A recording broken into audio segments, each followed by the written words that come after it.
Hello dear students, कैसे हैं आप सभी लोग। I hope that you all are doing well. And सबसे इम्पॉर्टेंट आप सभी लोगों के लिए आरटीओ AMVI का एग्जामिनेशन बहुत ही ज़्यादा हाई एस्पिरेशनल जॉब है। और बहुत से कैंडिडेट्स इसकी बहुत सालों से प्रिपरेशन कर रहे हैं, बहुत वेट किया जाता है इस वैकेंसी का, क्योंकि बहुत ही स्टैब्लिश्ड करियर ये आप लोगों को प्रोवाइड करती है, एक फाइनेंशियल स्टेबिलिटी देती है। एंड सोसाइटी में आप लोगों के काफ़ी रिस्पेक्ट मिलती है इस जॉब के चलते। तो ये जॉब काफ़ी ज़्यादा आप लोगों के लिए डिमांडिंग होती है, बहुत ज़्यादा इस जॉब के पीछे जो एस्पिरेंट्स हैं वो तैयारी कर रहे होते हैं। तो अब जो इसका सिलेबस है ना, इसके सिलेबस को लेकर के बहुत लोगों को डाउट रहता है, खासकर जो लोग अभी तैयारी करना चालू किए होंगे, जो अभी 2025 में ग्रेजुएट हुए हैं या अभी जैसे होने वाले हैं ग्रेजुएट। तो ये जो एस्पिरेंट्स हैं, इन लोगों को इसके सिलेबस को लेकर के बहुत प्रॉब्लम रहता है कि सिलेबस में क्या क्या है, सिलेबस को हम लोगों को कैसे कवर करना चाहिए, ये सारी चीज़ों को लेकर के उनके अंदर कंफ्यूजन रहता है। जो कई साल से प्रिपरेशन कर रहे हैं, मल्टीपल टाइम एग्जाम दे चुके हैं, उसके लिए टेस्ट सीरीज लगा चुके हैं, उनको आइडिया है। तो मैं उनकी बात नहीं कर रहा, बट वो एस्पिरेंट्स जो कि फर्स्ट टाइम जो है आरटीओ एमवीआई 2026 के लिए तैयारी कर रहे हैं, तो उनको सिलेबस का एक आइडिया होना चाहिए कि एग्जैक्टली सिलेबस में क्या है और वो सिलेबस को कवर कैसे कर सकते हैं। तो इन चीजों का आइडिया होना बेहद जरूरी हो जाता है ना, to get success, assured success basically in this examination. So इस वीडियो में, इस वीडियो के थ्रू मैं वेणुगोपाल शर्मा लगभग 15 ईयर से mechanical engineering and civil engineering के सब्जेक्ट्स ले रहा हूँ। और इस बैच में मैक्सिमम सब्जेक्ट मैं आप लोगों को पढ़ाने वाला हूँ, और यहाँ पर हम लोग बहुत ही बेहतरीन तरीके से सारे सब्जेक्ट्स को कवर करने वाले हैं।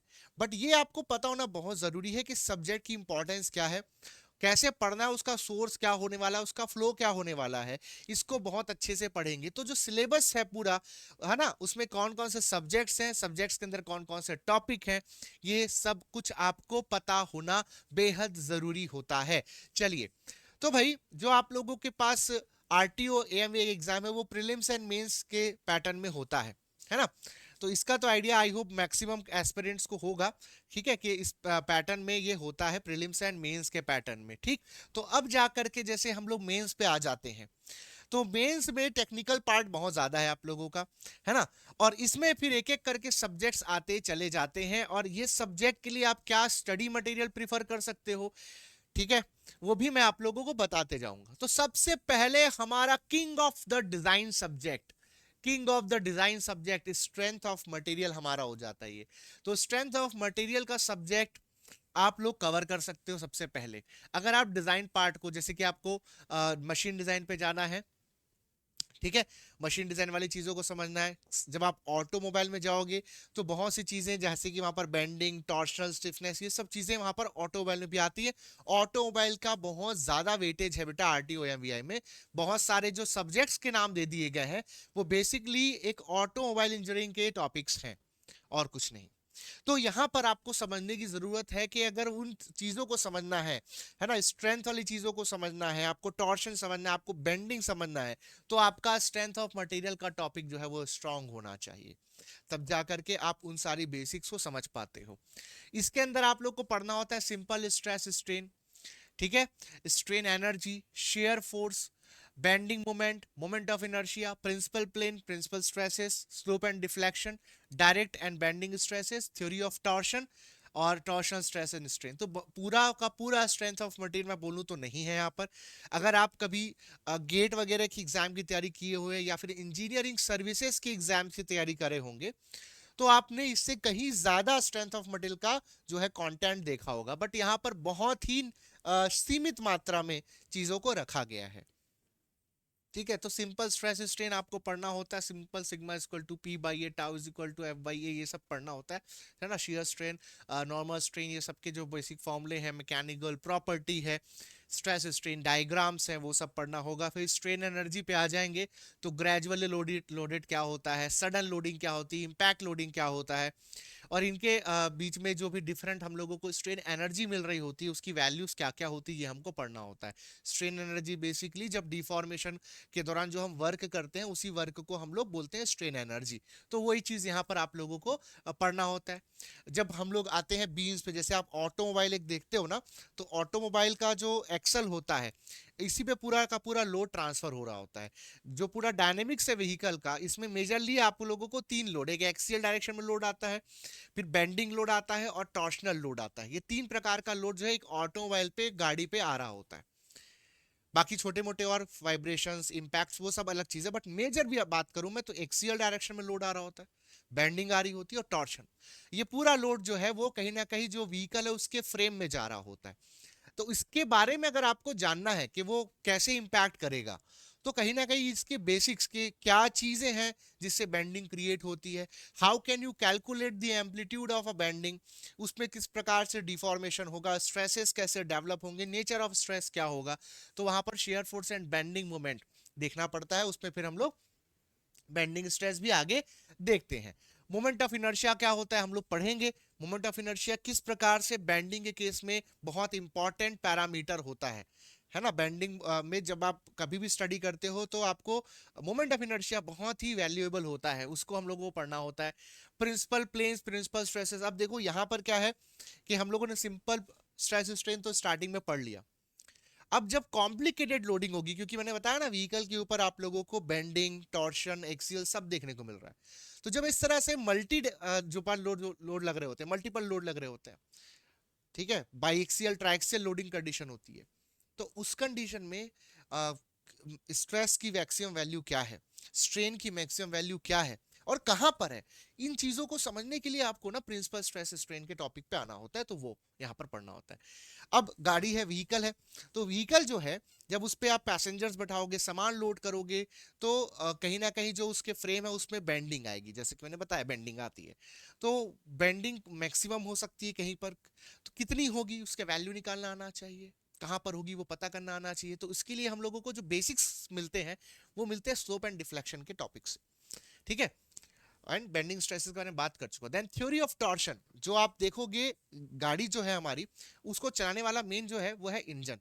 इंजन पावर डेवलप करता है और इंजन से पावर जो है वो आगे जो है ट्रांसमिशन शाफ्ट के थ्रू जाती है, दैट इज थ्रू रोटेशन। तो वहां पर पावर का ट्रांसमिशन हो रहा है, रोटेशन के थ्रू हो रहा है। जब हम लोग पूरा का पूरा ट्रांसमिशन लाइन देखेंगे, इंजन होगा उसमें, उसमें आप लोगों को गियर बॉक्स देखने को मिलेगा, क्लच देखने को मिलेगा, ये सब जो है टॉर्शन को हैंडल कर रहे हैं। तो टॉर्शन का इफेक्ट क्या है, उसका फंडामेंटल इक्वेशन क्या है, ये आपको पता होना बेहद जरूरी है। तो यहाँ पर हम लोग जो है थ्योरी ऑफ टॉर्शन में पढ़ते हैं इस चीज को। इसके बाद जब आप आगे जाओगे और जब आप लोग कार्डन शाफ्ट पढ़ोगे, जब आप प्रोपेलर शाफ्ट पढ़ोगे अपने ऑटोमोबाइल व्हीकल का, तो आपको फिर चीजें रिलेटेबल लगेगी। जब मैं स्ट्रेंथ की बात करूंगा, डिफरेंट टाइप ऑफ टॉर्शन बार की बात करूंगा, डिफरेंट टाइप ऑफ मैं क्या बोलते हैं ट्रांसमिशन शाफ्ट की बात करूंगा, तो आपको वो चीजें समझ आएंगी। सस्पेंशन सिस्टम में भी टॉर्शन का काम आता है, जिसमें टॉर्शन बार बताया, एंटी रोल बार जिसको बोलते हैं वहां पर भी टॉर्शन का काम आता है। और जो ट्रांसमिशन शाफ्ट होती है प्रोपेलर शाफ्ट, उसमें भी काम आता है, रेयर एक्सल में काम आता है, हर तरफ काम का है भाई, तो बहुत इंपॉर्टेंट है। तो ये सब्जेक्ट बहुत ही फंडामेंटल नेचर का है। अब अगर आपको स्ट्रेंथ ऑफ मटेरियल के PYQs चाहिए, उसका स्टडी मटेरियल चाहिए, है ना, तो आप लोगों को हमारे पास जो बुक्स हैं उसको आपको रिफर करना है, उसको भी कर सकते हो। प्लस जो क्लास में मैं आपको नोट्स दूंगा, जो क्लासरूम लेक्चर्स होंगे, वो इसके लिए मोर देन इनफ होंगे।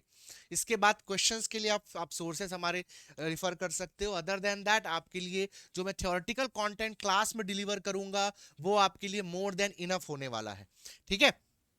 अरे बात समझ में। इसके बाद क्या है सब्जेक्ट है आपके पास, मैन्युफैक्चरिंग प्रोसेस के सब्जेक्ट है आपके सिलेबस, ये सिलेबस के अकॉर्डिंग ही हमने रखा हुआ है ना, सिलेबस के अकॉर्डिंग। तो मैन्युफैक्चरिंग प्रोसेस का सब्जेक्ट है, उसमें डिफरेंट मैन्युफैक्चरिंग प्रोसेसेस, जैसे में सबसे पहले तो इंजीनियरिंग मटेरियल और उसकी प्रॉपर्टी। तो ये प्रोसेसेस के पहले मटेरियल के बारे में थोड़ी सी स्टडी है, FCC स्ट्रक्चर, BCC स्ट्रक्चर, है ना, उसकी में जो मटेरियल की प्रॉपर्टी होती है, डक्टिलिटी, ब्रिटलनेस एक्सेट्रा, वो सब प्रॉपर्टी के बारे में बात है ना। डिफरेंट टेस्टिंग हो जाती है यहाँ पर, ठीक है। इम्पैक्ट टेस्ट हो गया, आइजोट 4P टेस्ट होता है, टेंसाइल टेस्ट हो गया, कपिंग कोन टेस्ट हो गया, रॉकवेल हार्डनेस, ब्रिनेल हार्डनेस, वो सब यहाँ पर देखते हैं। उसके बाद डायरेक्टली आप लोगों को सबसे पहले इसमें मेटल कटिंग प्रोसेसेस दिए गए हैं, कास्टिंग वगैरह उतना इसमें आप लोग को नहीं देखने को मिल रहा है ना।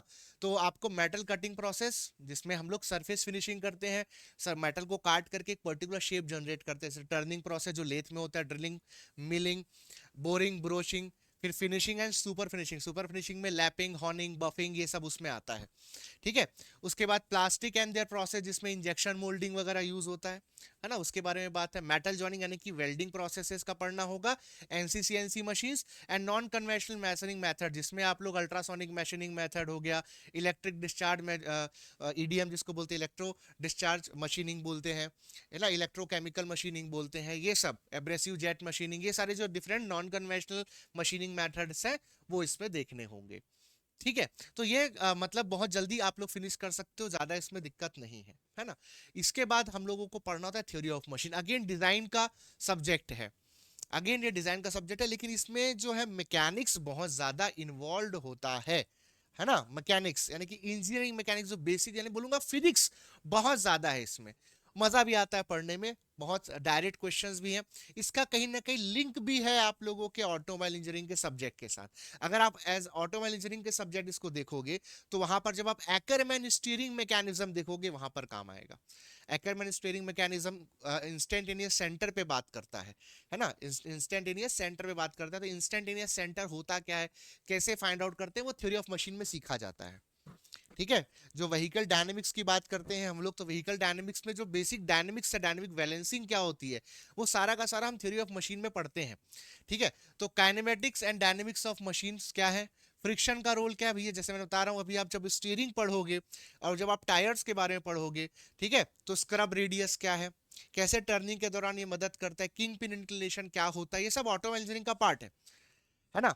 अब उन चीजों को अगर आपको बेहतर समझना है, तो आपको इन सब चीजों की अंडरस्टैंडिंग होनी चाहिए।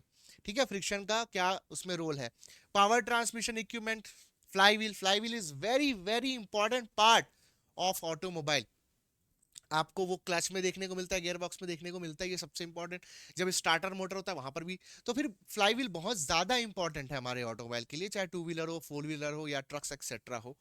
तो फ्लाईव्हील क्या करता है, एनर्जी स्टोर करता है, रिजर्वायर ऑफ एनर्जी का काम करता है, फ्लक्चुएशंस ऑफ एनर्जी को थोड़ा सा मिनिमाइज करने के काम आता है। तो वो कैसे फंक्शन करता है, वो आप यहाँ सीखोगे। ये चीज हम वहाँ ऑटोमोबाइल में नहीं पढ़ेंगे। ऑटोमोबाइल में सीधा उसका एप्लीकेशन हम देखेंगे, फ्लाईव्हील, ये फ्लाईव्हील है और ये फ्लाईव्हील ऐसे यूज हो रही है, ये फ्लाईव्हील के ऊपर टीथ लगे हुए हैं, ये इससे कनेक्टेड है, ये उससे कनेक्टेड है, ये चीज देखेंगे।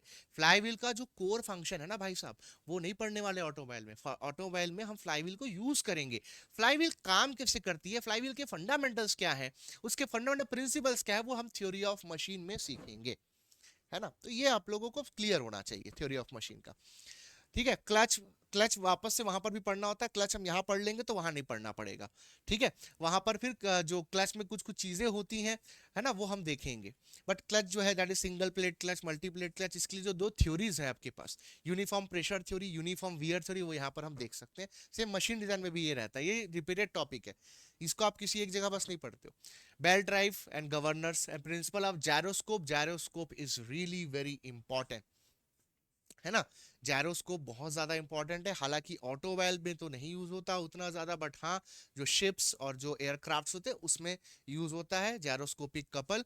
बट ये एक्ट करता है जब भी हम लोग प्रिसेशन मोशन देते हैं, जब भी हमारी गाड़ी टर्न कर रही होती है, तो गाड़ी पे जायरोस्कोपिक कपल एक्ट करता है ना। जायरोस्कोपिक कपल वहां पर एक्ट करेगा ही करेगा।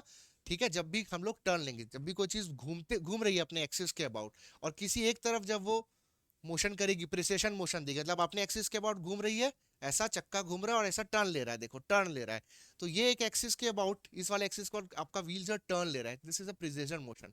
तो इसमें व्हील के ऊपर एक कपल लगता है, दैट इज जायरोस्कोपिक कपल। कैसे लगता है, वैल्यू क्या होती है, वो सब हम लोग इस चैप्टर में पढ़ेंगे, है ना। So all this relates to automobile. Then cams पढ़ेंगे भाई, कैम्स कैसे हम छोड़ सकते हैं। कैम जो होता है, एप्लीकेशन ऑफ कैम हमको पढ़ना है। कैम्स जो होते हैं, यही तो हमारे आईसी इंजन के वॉल्स की टाइमिंग को कंट्रोल करते हैं, कि कौन सा input, inlet valve, exit wall कब क्लोज होगा, कब ओपन होगा, इस पूरी की पूरी मैकेनिज्म को कैम कंट्रोल करता है। कैम कनेक्टेड होता है, माउंटेड होता है कैम शाफ्ट पे। ठीक है। तो कैम्स कितने टाइप के हैं, कौन सा कहाँ यूज होता है, वो सब हमको यहाँ पर सीखने को मिलेगा इन थ्योरी ऑफ मशीन। फिर आ जाते हैं हाइड्रोलिक एंड हाइड्रोलिक मशीन पे। अब हाइड्रोलिक्स इसलिए इंपॉर्टेंट है क्योंकि आप देखोगे आपके पास होता है braking system, hydraulic braking system, pneumatic braking system हमारे पास होता है। ठीक है, तो हाइड्रोलिक्स के फंडामेंटल्स हम लोगों को पता रहने चाहिए, प्रेशर कैसे काम करता है, स्टैटिक प्रेशर क्या होता है, ठीक है, ये सब हमको पता होना चाहिए। तो fluid and their property, laminar turbulent flow, Bernoulli's equation, तो देखो ज्यादा इसमें स्टैटिक्स पे उतना ज्यादा फोकस इस पे नहीं दिख रहा है स्टार्टिंग में, लेकिन आप एंडिंग में देखोगे तो घुसा दिया है उसको, तो हम लोगों को पढ़ना पूरा पड़ेगा। तो हम लोग फ्लूइड स्टैटिक्स पढ़ेंगे जिसमें प्रॉपर्टीज ऑफ फ्लूइड के बारे में पढ़ेंगे, सारा जो प्रॉपर्टीज है, mass density, weight density, specific gravity, relative density हो गया, वेपर प्रेशर हो गया, है ना, डायनेमिक विस्कोसिटी, काइनेमेटिक विस्कोसिटी, ये सारी चीजें हम लोग पढ़ेंगे, सरफेस टेंशन, कैपिलरिटी, ये सारा उसमें पढ़ेंगे अपने फ्लूइड प्रॉपर्टीज के अंदर। फिर उसके बाद प्रेशर पे आ जाएंगे, तो एब्सोल्यूट प्रेशर क्या होता है, गेज प्रेशर क्या होता है, इसको हम लोग सीखेंगे, है ना।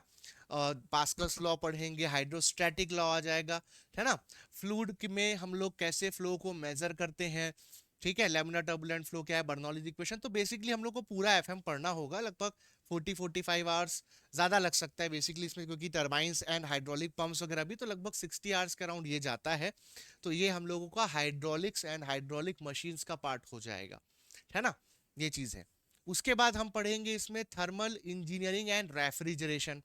तो थर्मल इंजीनियरिंग एंड रेफ्रिजरेशन का जो टॉपिक है ये बहुत ज्यादा वेटेज वाला है।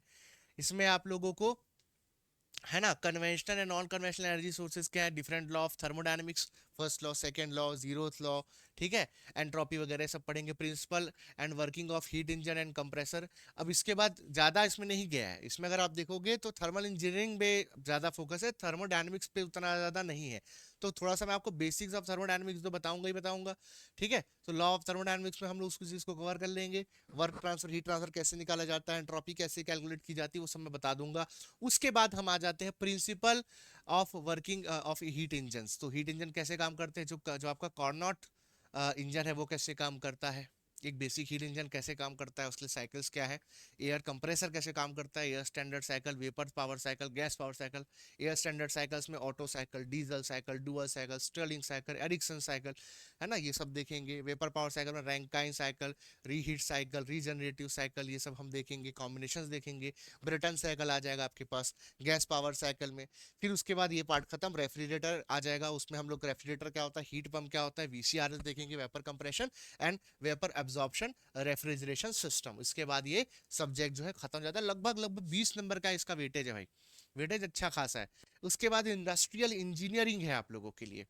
इंडस्ट्रियल इंजीनियरिंग देखो तो बहुत ही थ्योरेटिकल है सब्जेक्ट अपने आप में, लेकिन यहाँ से जो क्वेश्चन होता है बहुत ही क्रिटिकल हो जाता है, आपको आइडिया नहीं रहता कई बार, क्योंकि देखो ये बहुत प्रैक्टिकल सब्जेक्ट है, ये डायरेक्टली ग्राउंड पे इंप्लीमेंट होता है, लोगों के साथ डील करना है, मैनेजमेंट का सब्जेक्ट है यार, ठीक है।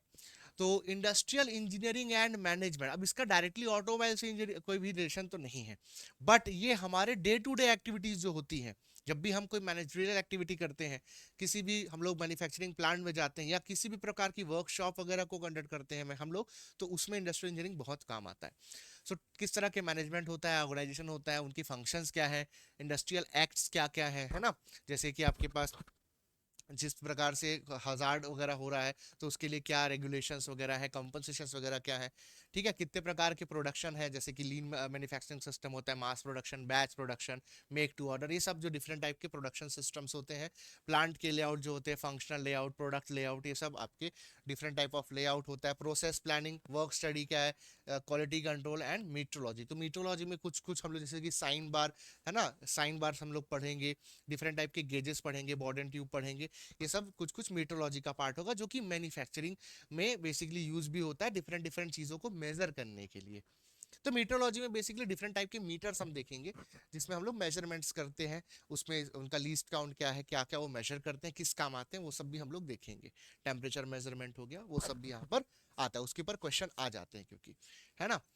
अब ये जो power development system and construction जो है, ये सब्जेक्ट जो है, इसमें आप देखोगे कि पावर डेवलपमेंट सिस्टम मतलब भाई आपके पास पावर कहाँ डेवलप होने वाली है, ऑटोमोबाइल में, है ना। तो आप लोगों का आईसी इंजन इसमें आ जाएगा। तो चेसिस लेआउट, किस टाइप के आपके लेआउट होते हैं आईसी इंजन के, ऐसा इंजन, सीआई इंजन क्या है, बेसिकली ये मैक्सिमम जो पोर्शन है इसका वो क्या है, एक आईसी इंजन का पार्ट है। मैक्सिमम। और ये बहुत बहुत इंपॉर्टेंट है, बहुत इंपॉर्टेंट है। यहाँ पर आप लोगों को किस प्रकार का इंजन होगा किसी ऑटोमोबाइल में, या तो spark ignition that is SI होगा, या तो compression ignition that is CI होगा, दैट इज पेट्रोल और डीजल होगा। और उसमें क्या क्या उसके साइकिल्स यूज होते हैं, जो फोर स्ट्रोक साइकिल है उसका वर्किंग क्या है वो देखा जाता है। उसके बाद जो चेसिस है, चेसिस किस तरह का चेसिस है, फुल्ली फॉरवर्ड है दैट इज कन्वेंशनल चेसिस है, फुल फॉरवर्ड चेसिस है, सेमी फॉरवर्ड चेसिस है, वो सब यहाँ पर देखा जाएगा। फ्रेम किस तरह के हैं, लैडर फ्रेम है वहां पर, ठीक है, कि स्पेस टाइप फ्रेम है, कैसा तरीके का फ्रेम आप लोग गाड़ी में वहां पर यूज कर रहे हो वो इसमें हम लोग देखेंगे। और हर एक प्रकार का फ्रेम का अपना क्या प्रॉपर्टी है, क्या उसमें कैरेक्टरिस्टिक्स है, कब यूज किया जाएगा, वो सब भी मैं आपको इसमें बताऊंगा।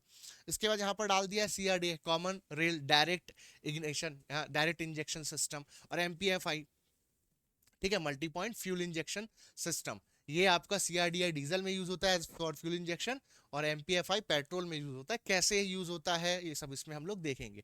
टॉपिक्स थोड़ा सा इसमें आगे पीछे आपके सिलेबस में कर रखें, मैं उसको एक प्रॉपर आपको ऑर्डर में पढ़ाऊंगा, जिससे आपको उसको पढ़ना, उसको याद रखना बहुत आसान हो जाएगा, ठीक है। तो भाई जो इसमें सीक्वेंस है बेटा, थोड़ा बहुत मैं चेंज करूंगा आपके भले के लिए, ताकि आपको जल्दी से चीजें समझ आए, आप बहुत अच्छे से कैच कर पाओ। फ्यूल पंप, फ्यूल इंजेक्टर, है ना, electric control, electronic control unit क्या होता है for CI engine, ignition systems क्या यूज्ड इन ऑटोमोबाइल, ये सब हम लोग देखेंगे। Then cooling and lubrication system, different तरह के कूलिंग सिस्टम है हमारे पास, oil cooled, liquid cooled, air cooled, है ना। तो उसमें डिफरेंट तरह के कूलिंग सिस्टम है, उसमें क्या प्रॉब्लम्स आती हैं, उनके लिए क्या रेमेडीज है। फिर लुब्रिकेशन सिस्टम है, wet sump lubrication, dry sump lubrication system है, कितने तरह के लुब्रिकेंट होते हैं, विस्कोसिटी वगैरह क्या है ना। इंजन लुब्रिकेशन के लिए क्या हमारे पास सिस्टम है। तो डिफरेंट केस में लुब्रिकेशन एंड कूलिंग के बारे में पढ़ने वाले, छोटा टॉपिक है, और हालांकि ज्यादा दिख रहा है बट ऐसा इतना ज्यादा इसमें नहीं है, ये बहुत जल्दी आप लोगों का कवर हो जाता है, ठीक है, ओके। अब इसके लिए जो आप लोग डिफरेंट हमारे पास बुक्स हैं बेटा, इस बुक्स को आप लोग कवर कर सकते हो, अपने लिए ले सकते हो। ये आपके AMVI के मेंस के सिलेबस को पूरी तरह से कवर करते हैं। चाहे आप डिप्लोमा होल्डर हो, चाहे आप डिग्री होल्डर हो, इन बुक्स का आप बेहतरीन तरीके से इस्तेमाल कर सकते हो।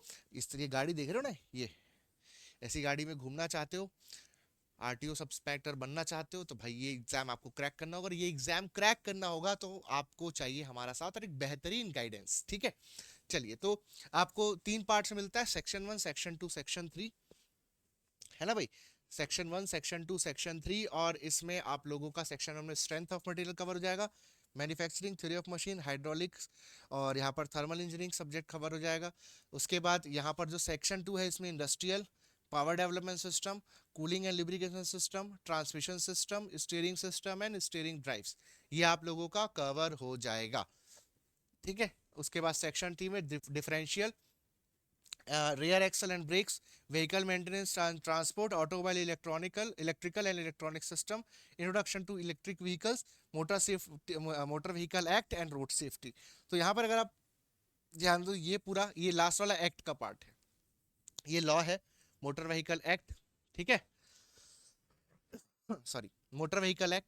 और इधर से आप पकड़ो, अगर ये पूरा 1 2 3 4 5 6 7 8, तो लगभग 8 सब्जेक्ट्स आपके बेसिकली ऑटोमोबाइल के ही हैं।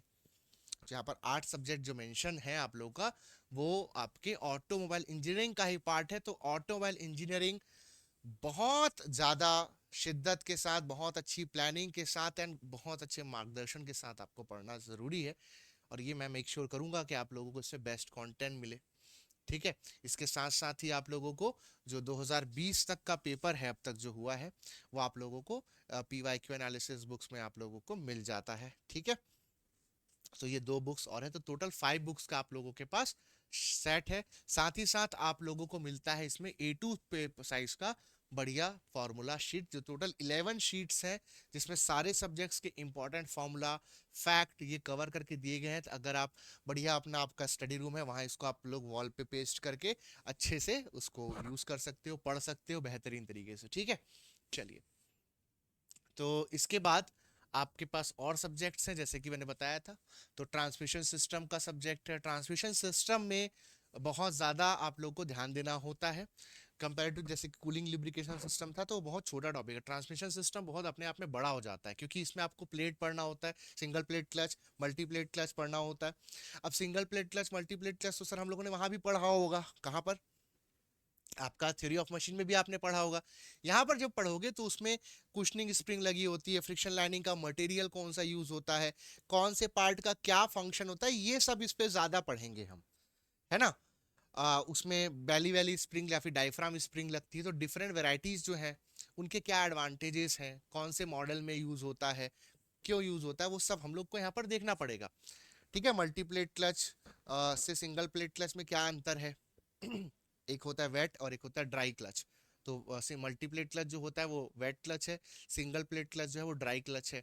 कोन क्लच क्या होता है, सेंट्रीफ्यूगल क्लच क्या होता है, वो भी सब हम लोगों को यहाँ पर देखना होगा। तो ओवरऑल क्लच को काफी इन डेप्थ में यहाँ पर हम लोग पढ़ेंगे, बढ़िया वीडियोस के हेल्प से भी मैं आपको सारे जो फंक्शंस है वो बढ़िया समझाने वाला हूँ, तो आप लोगों को बहुत मजा आएगा। ठीक है, और faults and remedies to repair clutch, ये बढ़िया चीज है। ये थ्योरी ऑफ मशीन, तो थ्योरी ऑफ मशीन और इसमें अंतर समझ आ रहा होगा। थ्योरी ऑफ मशीन में सिर्फ थ्योरी पढ़ेंगे, उसकी थ्योरी कौन सी, किस थ्योरी के हेल्प से क्लच को स्टडी किया जाता है। दो थ्योरी होती है, uniform pressure theory and uniform wear theory, उसको बस समझेंगे। और उसमें जो टॉर्क ट्रांसमिशन कैपेसिटी होती है कि एक सिंगल प्लेट क्लच कितना टॉर्क ट्रांसमिट कर सकता है with the given geometry and material, and एक मल्टी प्लेट क्लच कितना टॉर्क ट्रांसमिट कर सकता है, उसकी लोड कैरिंग कैपेसिटी क्या है for given geometry and material, वो सिर्फ देखना होता है। उसके बाद पूरा जो रियल लाइफ कंस्ट्रक्शन है, उसके रियल लाइफ जो उसमें रेमेडीज है, उसमें जो प्रॉब्लम आने वाली उनकी, वो सब यहाँ पर पढ़ना है हमको। ठीक है, तो ट्रांसमिशन सिस्टम हो गया। अब इसमें आप लोगों को आगे आ जाता है गियर बॉक्स। अब गियर बॉक्स जो है, थोड़ा बहुत गियर के बारे में थ्योरी ऑफ मशीन में हम लोग पढ़ेंगे कि गियर का addendum, dedendum, pitch circle, base circle, ये सब क्या होता है, लॉ ऑफ गियरिंग क्या होता है, ये थोड़ा हम थ्योरी ऑफ मशीन में आपको बताऊंगा। यहाँ वो सब हमको दोबारा नहीं रिपीट करना पड़ेगा। तो ये गियर का जो बेसिक्स है वो हम कहीं ना कहीं वहां पढ़े रहे होंगे। अब gear box, different gear box होते हैं, मैनुअल जो गियर बॉक्स होते हैं, जैसे देखना कार में बैठते हैं तो हम लोग मैनुअली गियर चेंज करते हैं। तो जो डिफरेंट मैनुअल गियर बॉक्सेस हैं वो कैसे फंक्शन करते हैं, वो हम यहाँ देखेंगे ट्रांसमिशन सिस्टम के गियर बॉक्स वाले टॉपिक में। ठीक है, आपके पास sliding mesh, constant mesh and synchro mash, यहाँ से दबा के क्वेश्चन आए हुए हैं। तीनों टॉपिक देखना होगा, sliding mesh gear box, constant mesh gear box and synchro mesh gear box. ठीक है, ये हम लोग देखेंगे उनके वर्किंग। अब इसके बाद यहाँ पर fluid flywheel and torque converter क्या होता है वो देखेंगे, इनमें फॉल्ट्स क्या आते हैं वो भी हम लोग देखेंगे और उनकी रेमेडी देखनी है। ठीक है, बहुत इंपॉर्टेंट। उसके बाद स्टीयरिंग सिस्टम, जो व्हीकल डायनेमिक्स है ना, उसका सबसे टिपिकल चैप्टर है। इसमें बहुत कुछ है सीखने को, स्टीयरिंग सिस्टम में बहुत कुछ होता है सीखने को, तो बहुत अच्छे से पढ़ना होता है, बहुत ध्यान पूर्वक इस चीज को पढ़ना होता है। ठीक है, तो स्टीयरिंग सिस्टम में बेसिकली फ्रंट एक्सल आ जाता है। ठीक है, क्योंकि यूजुअली स्टीयरिंग हम लोग फ्रंट एक्सल से करते हैं, तो फ्रंट एक्सल किस तरह से डिजाइन होता है। ठीक है, स्टब एक्सल क्या होता है, स्टीयरिंग की ज्योमेट्री क्या होता है। उसके बाद आपको बताया था ना एक्करमैन मैकेनिज्म, जिसमें इंस्टेंट इन सेंटर वगैरह आएगा बोला था, जिसको हम बोले थे कि थ्योरी ऑफ मशीन में पढ़ेंगे, तो वो चीज मैं बताऊंगा।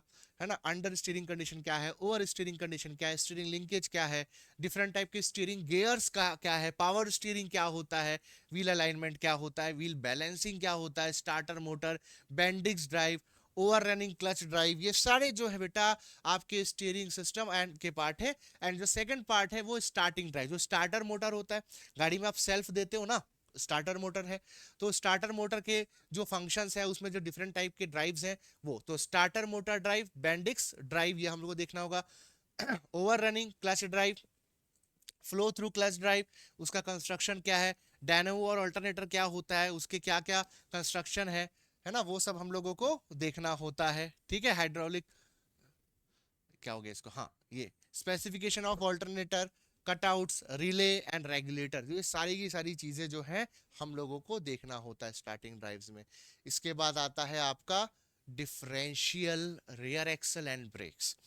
तो डिफरेंशियल, जब आपको ना गाड़ी को टर्न करना होता है तो inner wheel and outer wheel को अलग अलग स्पीड से घूमना होगा। जो बाहर की तरफ जो व्हील है ना, उसकी स्पीड आपकी ज्यादा होनी चाहिए और अंदर वाले की कम, ताकि गाड़ी प्रॉपर टर्न ले सके। तो ये चीज जो करेगा उस गियर बॉक्स को बोलते हैं डिफरेंशियल गियर बॉक्स। तो डिफरेंशियल गियर बॉक्स जो है वो क्या है, उसका फंक्शन, उसका कंस्ट्रक्शन, उसका वर्किंग प्रिंसिपल। ठीक है, ट्रांसफर केस क्या होता है, different types of rear axle, semi floating, full floating, है ना। थ्री क्वार्टर फ्लोटिंग एक्सल, तो डिफरेंट टाइप के रियर एक्सल्स हैं, उसके डिजाइंस और उनका फंक्शंस क्या है, क्यों ये डिफरेंट डिजाइंस एग्जिस्ट करते हैं, ऐसा कौन सा पर्पस है जो ये पर्टिकुलर डिजाइन ही फुलफिल कर सकता है, ये चीजें हम लोग देखेंगे। उसके बाद आ जाते हैं ब्रेक्स पे, जिसमें drum brake, disc brake, hand brake, parking brake, है ना, ये सारी चीजें हम लोग को ब्रेक्स में पढ़ना होगा। इसमें ज्यादा इंपॉर्टेंट मैं बोलूं तो ये तो ड्रम ब्रेक हो जाता है, डिस्क ब्रेक हो जाता है, then air brakes, hydraulic brakes और anti lock braking system, ABS is very very very important, ABS को हम लोग पढ़ेंगे। ठीक है।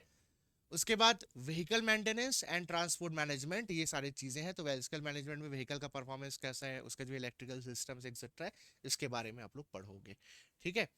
ऑटोमोबाइल, इलेक्ट्रिकल, इलेक्ट्रॉनिक सिस्टम, तो ये टॉपिक तो जो है देशकरी सर लेंगे, मैं नहीं लूंगा, ये इलेक्ट्रॉनिक्स वाला जो पार्ट है, इलेक्ट्रिकल वाला जो पार्ट है। ठीक है। तो ये इंट्रोडक्शन टू इलेक्ट्रिक व्हीकल्स, ये सारी जो चीज़ें हैं, मेजर जो कोर मैकेनिकल वाला पार्ट है, that I will deal definitely. तो इतने सारे सब्जेक्ट्स हम लोगों को इसमें पढ़ना होता है। देन आपका motor vehicle act and road safety, motor vehicle act and road safety की बात करें तो मोटर व्हीकल एक्ट क्या है, licence, registration, motor vehicle act, taxation, insurance etcetera जो चीजें हैं आरटीओ की, वो यहाँ पर आप लोगों को पढ़नी होगी। तो इतना कुछ पढ़ना है यार, है ना, इतने बढ़िया आपके पास इसके लिए स्टडी मटेरियल्स यहाँ पर अवेलेबल है। इस प्लेटफॉर्म पे आप लोगों को एक बेहतर गाइडेंस मिलेगा compare to any other platform for this particular batch. And इतने सालों के एक्सपीरियंस के बाद मैं आपको ये प्रॉमिस कर सकता हूँ कि जो कंटेंट मैं आपको डिलीवर करूंगा for your technical subjects, unmatchable रहेगा, अनमैचेबल। आई रियली प्रॉमिस कि आप लोगों का जो एक्सपीरियंस है वो बियॉन्ड द वर्ल्ड होगा भाई। जबरदस्त नोट्स बनेंगे आपके, बढ़िया क्वेश्चंस लगेंगे, और मैं कह रहा हूं कि जो जो मैं पढ़ाऊंगा 99% उसी से आएगा। अभी तक मैंने जितने बार भी जिस भी स्टेट के आरटीओ लेवल के एग्जाम्स की प्रिपरेशन करवाई है, मेरे नोट्स से बाहर कभी कुछ नहीं आया है, ये मेरा एक्सपीरियंस है। और मैं इस पैटर्न को क्रैक कर चुका हूँ कि इस एग्जाम में किस तरह के क्वेश्चन आते हैं। तो मल्टीपल स्टेजेस में मैं पढ़ा चुका हूँ, स्टेट से पढ़ा चुका हूँ, और आपके स्टेट के आरटीओ एमवीआई के लिए भी मैं आपको जो क्वेश्चंस क्लास में कराऊंगा, जिन चीज़ों को इंपॉर्टेंट बताऊंगा, उसको एकदम ट्रस्ट के साथ, पूरे डेडिकेशन के साथ फॉलो करते हुए पढ़ना। And I can guarantee you कि क्वेश्चन वहीं से आएंगे। एग्जाम में सिलेक्शन पक्का है, चॉइस आपकी है कि साथ पे जुड़ना है या नहीं जुड़ना है। बट मैं ऐसा कोशिश करूंगा कि आप हमारे YouTube सेशंस में आओ, YouTube सेशंस को देखो, समझो अपने सब्जेक्ट को, अपने टीचर को समझो, इस प्लेटफॉर्म से जुड़ो, और एक बहुत ही बढ़िया तरीके से, एक बेहतर तरीके से अपनी तैयारी को शुरू करो। एक कंसिस्टेंसी हम मेंटेन करेंगे ताकि over the period of time आप लोगों का जो प्रिपरेशन है वो ऑल डायमेंशंस को कवर करे, आपका नॉन टेक्निकल पार्ट अच्छा हो जाए, आप लोगों का टेक्निकल पार्ट अच्छा हो जाए, आपके कंसेप्ट अच्छे और क्वेश्चंस आपके लगने लग जाए। क्वेश्चन लगाना ही तो अल्टीमेटली आपका फाइनल ऑब्जेक्टिव है। अगर क्वेश्चंस अच्छे लगेंगे तो सिलेक्शन बढ़िया पक्का हो जाएगा। ठीक है। तो ये सारे बुक्स पे ऑलरेडी हम लोग चर्चा कर चुके हैं, है ना। तो ये बुक्स आप लोगों के लिए बहुत ही ज्यादा इंपॉर्टेंट है।